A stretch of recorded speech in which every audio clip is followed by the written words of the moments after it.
یہ صحیح تو ہم نے کرنی ہے، ٹھیک ہے، عقل کا تقاضا ہے، شعور کا تقاضا ہے، ضرورت بھی ہے، انسانی جبلت بھی ہے، لیکن پھر دین نے خود ہمیں پابند کر دیا ہے کہ طاقت کے حصول میں بھی آپ نے اخلاق کی پاسداری کرنی ہے۔ اس کے اندر بھی ہم دین کے پابند ہیں کہ ہم کسی پہ جاریت نہیں کر سکتے، وہاں پر ہم یہ نہیں کر سکتے قوموں کو خاتمہ کر کے ان کے ہاتھ سے اختیار کی کنجیاں چھین لیں۔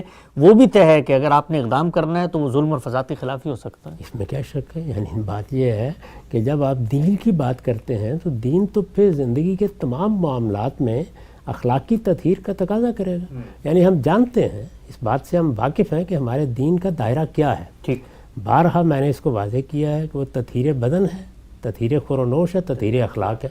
تو تطہیر اخلاق میں وہ سارے معاملات زیر بحث آئیں گے۔ یعنی آپ کو اپنی نجی زندگی کیسے گزارنی ہے، آپ کو اپنی معاشرت کس طرح سے ترتیب دینی ہے، آپ کو معیشت میں، ظاہر ہے میں کمانے کے لیے باہر نکلتا ہوں تو وہاں بھی مجھے اخلاقی اصولوں کی پیروی کرنی ہے۔ دین نے اگر کسی چیز کو ممنوع قرار دیا ہے تو اسے ممنوع سمجھنا ہے، اس سے بچنے کی صحیح کرنی ہے۔ اسی طرح کا معاملہ قومی سطح پر ہوگا۔ قومی سطح پر بھی جب ہم اپنے حکمرانوں پر تنقید کرتے ہیں تو اخلاقی اصولوں کی بنیاد پر کرتے ہیں۔ چنانچہ یہ چیزیں تو ہر جگہ ملحوظ ہوں گی۔ اگر ان کو چھوڑ کر آپ نے طاقت اور سرمایہ حاصل کر لیا تو پھر تو اصل میں دنیا میں باقی قومیں بھی حاصل کیے ہوئے ہیں، انہی کی طاقت اور انہی کے سرمایہ پر اظہار فخر کر لیجیے، پھر کون سی بڑی بات ہے۔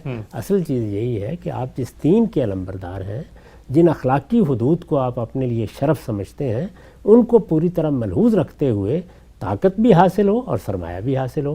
اللہ تعالیٰ نے ان چیزوں کو خیر قرار دیا ہے۔ طاقت کے بارے میں بھی باقاعدہ حکم دیا ہے، اعدوا لہم ما استطعتم من قوۃ ورباط الخیل۔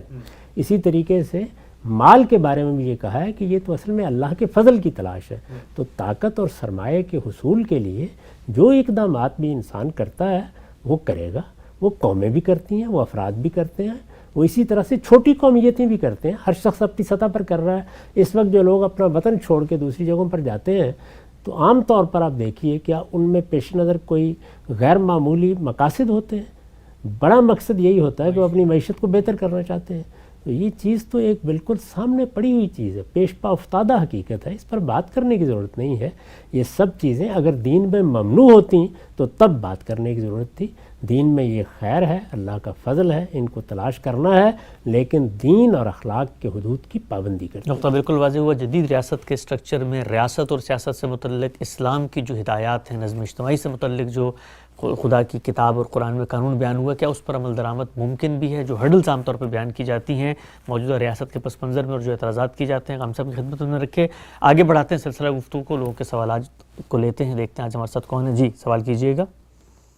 یہ ایک آیت پڑھ رہا تھا، سورہ مائدہ کی 68 آیت ہے، جس میں اللہ تعالیٰ یہودیوں اور مسیحیوں کو کہتے ہیں کہ تم اپنے توراہ اور انجیل کے اوپر فرملی مضبوطی سے کھڑے ہو جاؤ۔ تو اس کا میں سوچ رہا تھا کہ کیا مطلب ہے، کہ جو مسلمانوں کے اینگل سے اس کا کیا انٹرپریٹیشن ہے، کہ جو اصل انجیل یا توراہ تھی اس کے اوپر کھڑے ہو جاؤ، یا یہ جو آج کل کے جو کنٹمپرری بھی جو تھے رسول اللہ کے کنٹمپرری یہودی اور مسیحی، کہ یہ لوگ اس سے ہٹ چکے ہوئے ہیں، یہ وہ والی انجیل نہیں ہے جو اصل اللہ نے بھیجی تھی، اور اللہ تعالیٰ تمہیں کہہ رہے ہیں اس اصل والے کے اوپر چلے جاؤ۔ کیونکہ پھر obviously جو سورہ توبہ کی جو آیت ہے جس میں وہ اللہ تعالیٰ کہتے ہیں رسول اللہ کو کہ ان سے لڑو تب تک جب تک زمین پر اسلام نہ آ جائے، یا جب تک یہ اس چیز کو ماننے نہ لگ جائیں جس کو ہم نے حرام قرار دے دیا۔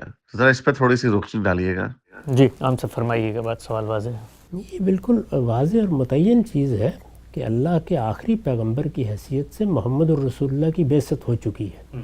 چنانچہ محمد الرسول اللہ کی بعثت کے بعد اب اللہ کا دین مستند ترین صورت میں آپ ہی سے ملتا ہے، لیکن اس کو لوگوں تک پہنچانا ہے۔ یعنی اس طرح نہیں ہے کہ یہ دین آ گیا، اب اللہ تعالیٰ نے حکم دے دیا ہے کہ اس کے آ جانے کے بعد لوگ کسی اور دین پر عمل پیرا نہیں ہوں گے۔ اللہ تعالیٰ نے یہ فرمایا ہے کہ اس معاملے میں کوئی جبر کا طریقہ اللہ تعالیٰ روا نہیں رکھتے۔ لا اکراہ فی الدین قد تبین الرشد من الغی، یعنی اس میں کوئی لوگوں کو پابند نہیں کیا گیا،